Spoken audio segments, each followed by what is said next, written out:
Hi, Sagittarius. This is your reading for the week of November 17th. Now, what's interesting is, as I was sitting here and talking with the guides, what are we doing for Sagittarius? All of a sudden, I see you standing in front of an old-fashioned microphone, you know, the ones that are about this big and have lines in them. And it's like you're standing in front of this really impressive microphone. It's important that it's a big microphone because they want you to understand that this is... Oh, it's a beautiful microphone. It is very, very shiny. And you're standing there on a stage and you're tapping the mic. You're going, hello, hello, sound check. There are people in the audience there that are watching, but you're standing there behind this microphone and you're a little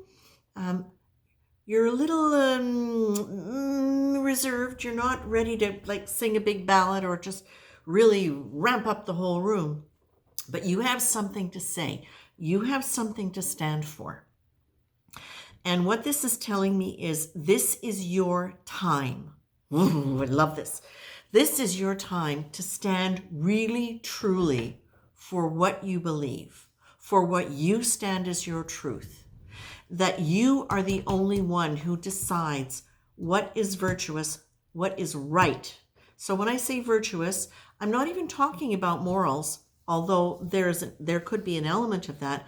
But what is the right truth for you about what honors you, what respects you, and that you deserve it, because that's what the microphone is about now. You are signaling to the world that you deserve what you want, what you desire in terms of abundance in all things. This is important because I was going to say in terms of respect, but what I heard was in abundance of all things, because Sagittarius, when you stand for that, when you allow yourself to speak this, and you're already on the stage with the mic there and the mic is live, when you allow yourself to feel that, to speak that, even if you're not yet fully confident, that what you do is you create the avenue for all of these things to come to you, because now you are stating to the universe that your spirit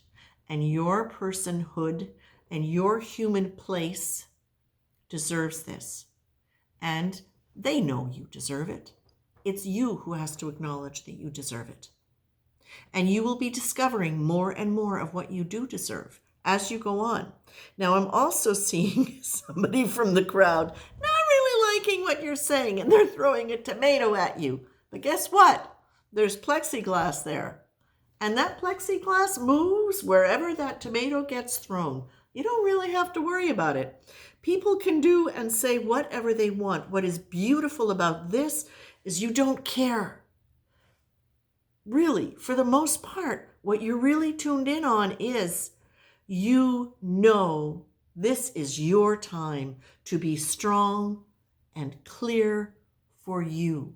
And whatever anybody else says or does or thinks about it, that's up to them to deal with. They get to decide what's right for them, but they do not get to impose what is right for them on you. Not anymore.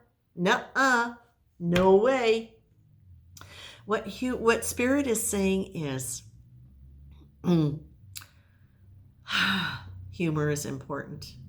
Now, why is humor important? Why is humor important? Humor is important because what it can do.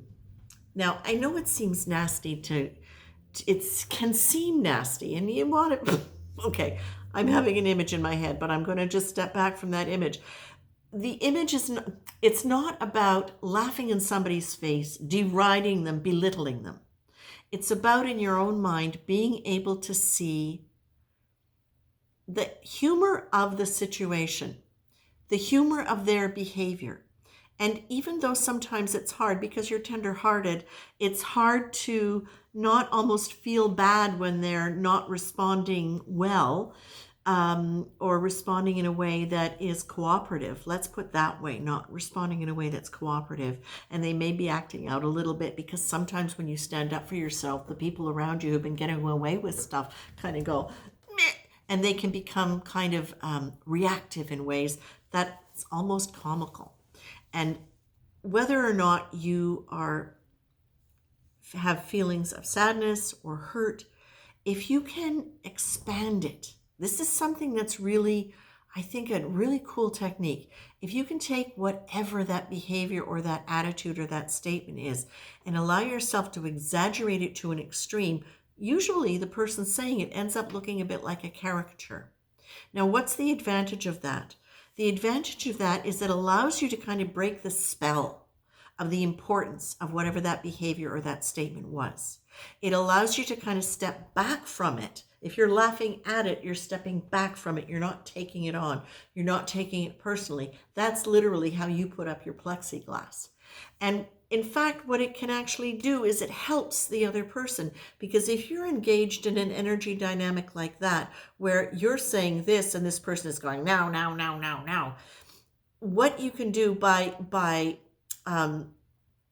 allowing yourself to not get defensive and push back against it like this, but just going, oh yeah, look at this. Oh my gosh.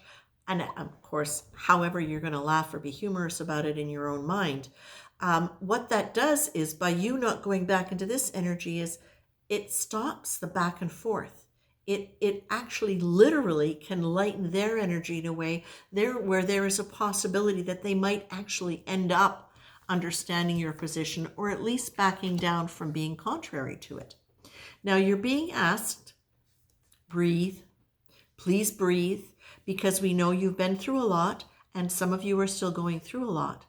And if you can allow yourself to just set the tone for the day by really creating periods or moments that set up in your schedule where you actually take the time to breathe, to ground, to remember your inner power, your inner strength. Because when you are in that central place, that grounded place, aligned with your heart, understanding that we're all here learning and growing, and sometimes we really make a mess of it, and that's all part of it, then that's where you get to be able to be more neutral about the situation. And as you can be neutral, that's when it also changes the energy dance between you and the person or the people that you're dealing with.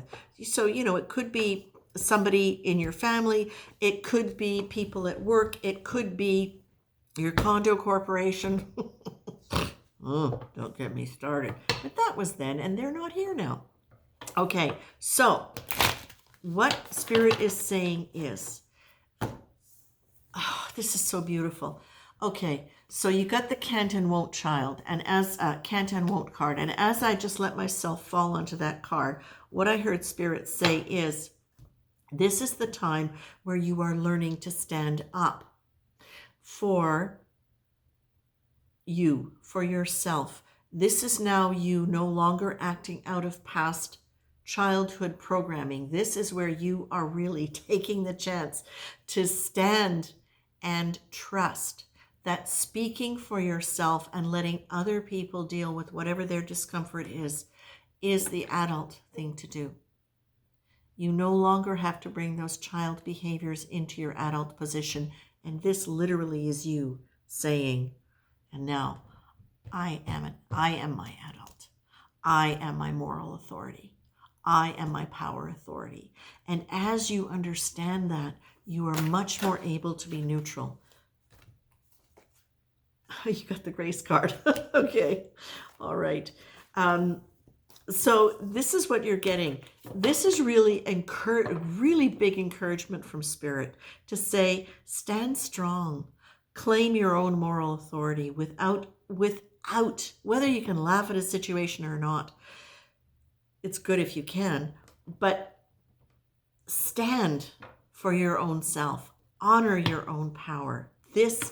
They're really encouraging you now to say, this is your time to really, and this is so beautiful because there's so much going on about love right now in terms of different ways, different aspects, but this seems to be a really key theme right now. And what this is you learning to understand. No, it's not even understanding. Yes, that will come, but this is you choosing to stand for your own loving self, for finally letting everybody else who couldn't feel as deeply as you, who didn't understand, who didn't have the level of consciousness that you did, letting them figure it out on their own. Okay? Now, of course, there are exceptions to the rule. You might have children who need guidance and all of that stuff. But what we're really talking about is the fact that you are growing your own confidence. You are being encouraged to stand, to breathe, to be neutral when there is any kind of conflict. Use humor to kind of get back to neutrality if you can within your own self. Within your own self, okay? Not in a mean way towards people. That's not going to work. And realizing that you always have a choice. And what they're asking you to do is choose yourself. Choose yourself. Choose your own power. Choose your own loving, and trust the process of growth and consciousness expansion. And that they also are saying to tell you, to remind you, please, that whatever is going on, you must remember you are not the authority over anything other than you. That spiritual authority for every individual lies within that individual. And if they are not taking the steps to expand their consciousness in a way that is more balanced, that's their path, okay? In the past, you felt like you had to manage people and manage situations. No. Again, if you've got children, animal, whatever, people that are depending upon you that you need to help, fine, but do it within this new context, okay? I leave you with that, my dears. Take care.